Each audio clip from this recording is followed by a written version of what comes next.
lagi di channel Selogo. Kemarin kita sudah sampai di Tanimasi dan sekarang kita keluar di pintu 9. Pintu 9 keluarnya kayak gini nih. Kita naik lift naiknya, dan cuman naik lift hanya sampai ke lantai 5. Ini kita sekarang sudah sampai di lantai 5. Di lantai 5 kita kalau mau naik harus naik tangga lagi. Itu orang yang sebelah kiri lagi pada mau naik. Kita coba lihat dulu ya, di lantai 5 ada apa sih ini.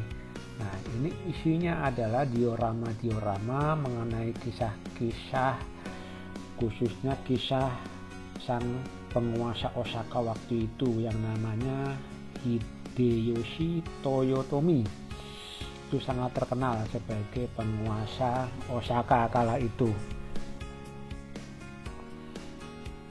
Nah, di dalam diorama ini isinya kebanyakan mengenai sejarah berdirinya kastel. Ya, memang dulunya ini fungsinya bukan sebagai museum, tapi sekarang sudah berfungsi menjadi museum. Jadi kastel ini ada 8 tingkat. Dari tingkat yang paling bawah 1 sampai 8. Cuman kalau kita masuk ada keterangan tidak boleh ambil foto maupun video untuk lantai 3 dan 4. Nah, ini diorama yang menggambarkan peperangan waktu itu. Kenapa di lantai 3 dan 4 tidak boleh untuk mengambil foto dan video? Sebenarnya itu karena kalau ada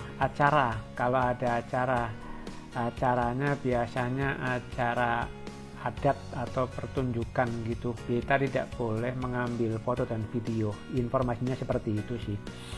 Nah, ini dioramanya juga bukan hanya berupa gambar-gambar atau tulisan atau foto, tapi telah disajikan di dalam diorama yang berupa layar-layar seperti televisi seperti ini, tapi yang tersambung satu sama lain nih. Jadi kelihatan seperti 3 dimensi. Bagus sih, cukup menarik. Dan diorama seperti ini banyak banget di kastel.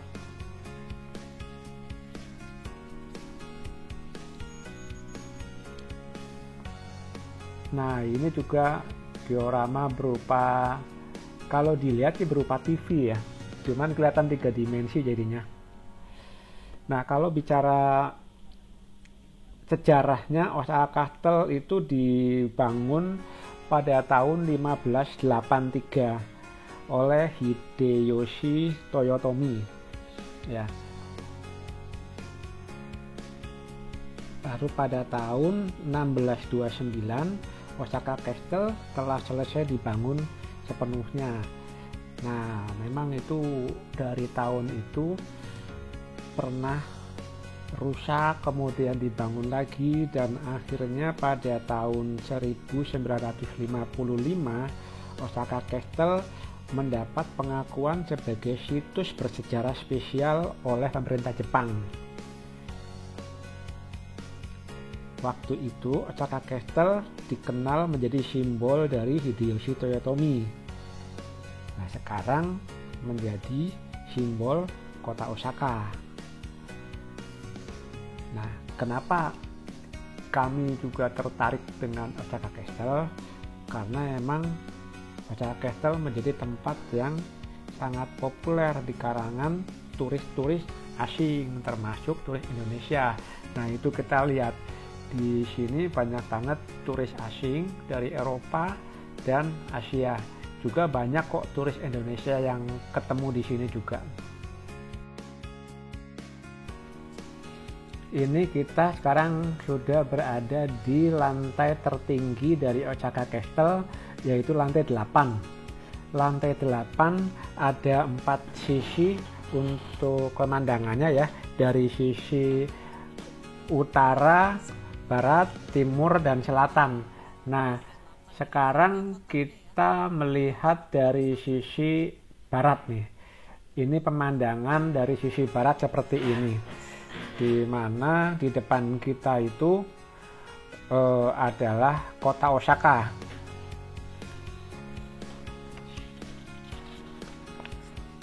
Nah, itu kalau dari kejauhan di bawah kita melihat ada perahu ya. Nah, perahunya disebut perahu Gosabune. Nah,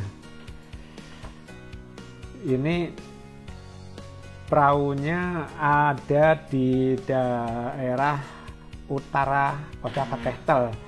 Kalau kita kemarin melihat Osaka Johol itu dekat situ, tempat dermaga, kita naik perahunya.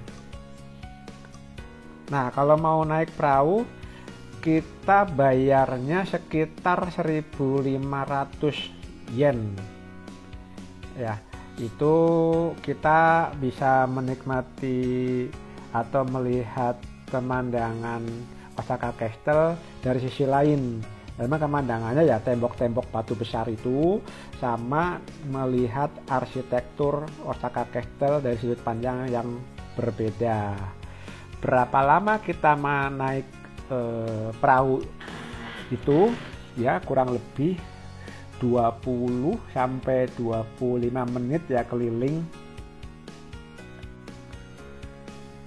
Kalau mau murah, ngaku aja sebagai pelajar SD atau SMP Jepang, dikasih separuh harga itu, cuman 750 yen. Apalagi kalau mau gratisan bisa juga, asal bisa menunjukkan Osaka Amazing Pass, pasti gratis. Nah, itu yang ditunjuk itu adalah seperti jalan bawah tanah. Nah, ini kita sekarang coba melihat sisi timur. Sisi timur ada apa? Nah, sisi timur kita bisa melihat seperti ini nih pemandangannya. Sama sih, kelihatan kota Osaka juga.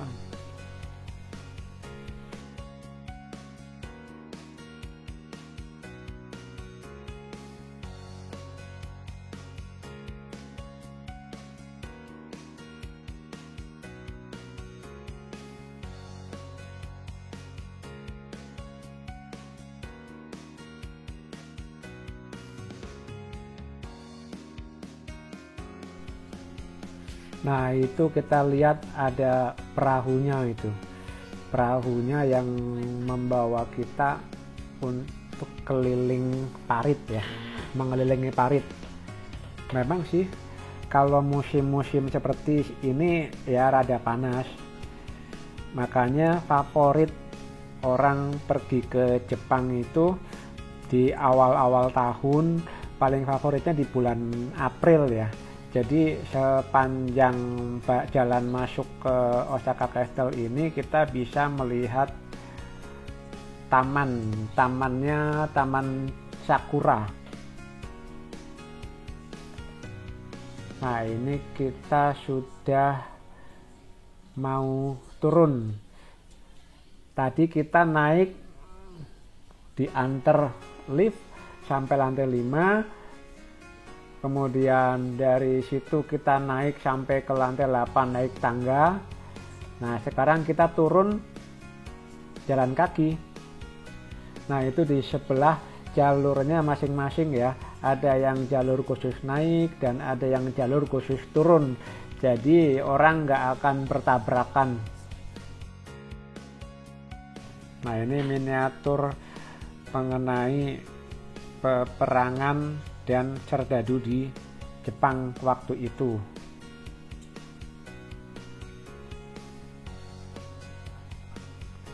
Nah, ini kita melihat cerita atau sejarah Jepang.